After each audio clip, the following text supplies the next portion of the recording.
Former US President George Bush and his former counterpart Tony Blair were found guilty of war crimes by the Kuala Lumpur War Crimes Tribunal, which held a 4-day hearing in Malaysia. The 5-panel tribunal unanimously decided that Bush and Blair committed genocide and crimes against peace and humanity when they invaded Iraq in 2003 in blatant violation of international law. The judges ruled that war against Iraq by both the former heads of states was a flagrant abuse of law and an act of aggression which amounted to a mass murder of the Iraqi people. Bush and Blair are found guilty under the same law that applied to the Nazis after the end of World War II.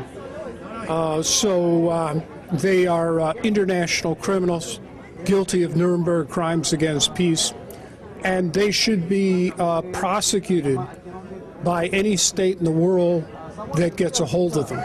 And we will continue our efforts to bring Bush and Blair to justice and put them in jail.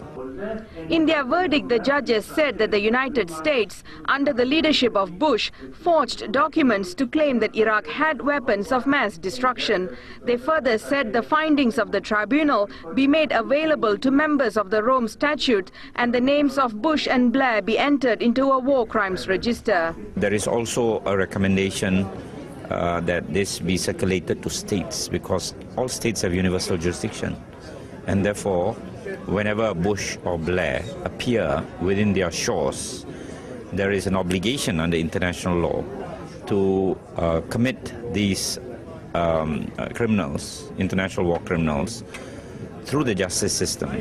Both Bush and Blair have repeatedly said the so-called war against terror was targeted at terrorists. Lawyers and human rights workers who are present here today say that the verdict by the tribunal is a landmark decision, and the Kuala Lumpur War Crimes Tribunal say that they would persuade and lobby with the International Criminal Court to charge former US President George Bush and former British Prime Minister Tony Blair for war crimes charges. Maheshwari Ramakrishnan, Press TV, Kuala Lumpur.